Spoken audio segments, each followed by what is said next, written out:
আসসালামু আলাইকুম। Hello everyone, Suma story চ্যানেলে আপনাদের সবাইকে স্বাগতম। আজকে আপনাদের সাথে শেয়ার করব দুর্দান্ত স্বাদের কলার মোচার বড়ার রেসিপি। কলার মোচাতে যে কত পুষ্টি আছে সেটা আপনারা গুগলে সার্চ করলে পেয়ে যাবেন। কলার মোচার বড়া তৈরি করার জন্য প্রথমে এখানে আমি একটা মোচা নিয়েছি। এখন মোচাটাকে আমি পরিষ্কার করে নিব। কলার মোচাটা পরিষ্কার করার জন্য প্রথমে কলার মোচার উপরের খোসাটা তুলে নিয়েছি। এরপর কলার মোচার ভিতরে যে ফুলগুলো আছে এই ফুলগুলো বের করে নিব। এইভাবে আমি ততক্ষণ পর্যন্ত বের করব যতক্ষণ পর্যন্ত ভিতরের কচি অংশটা বের হয়ে না আসে। এইভাবে ফুলটা বের করে নিব। ফুলগুলো আমি বের করে নিয়েছি, এখন ফুলগুলো পরিষ্কার করে নিব। প্রত্যেকটা ফুলের ভিতরে এরকম একটা শক্ত এবং পাতলা অংশ থাকে, এটা ফেলে দিতে হবে। এইভাবে করে সবগুলো ফুলই বেছে নিতে হবে, তা না হলে বড়া বানানোর পর বড়াটা খেতে তেতো লাগবে। এভাবে আমি সবগুলো ফুলই বেছে নিয়েছি। এখন এই ফুলগুলোকে আমি কেটে নিব।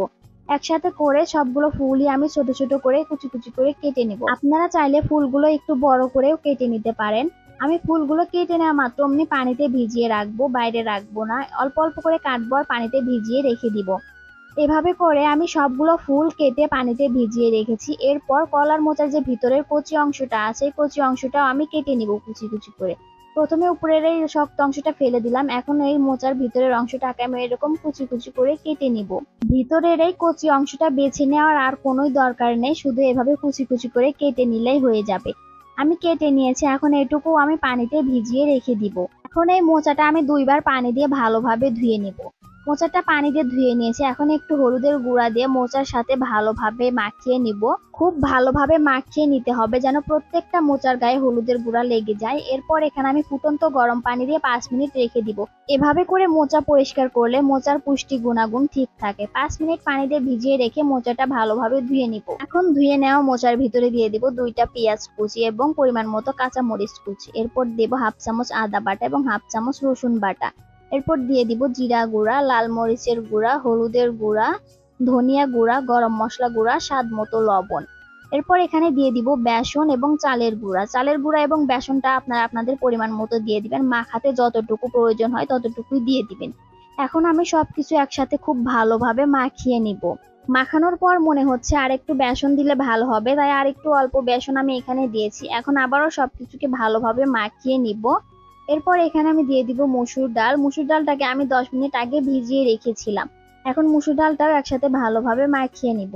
মসুর ডালটা দিলেই বড়াটা ভাজার পর দেখতে অনেক সুন্দর লাগে, এছাড়া বড়াটা অনেক সুন্দর ক্রিস্পি হয়।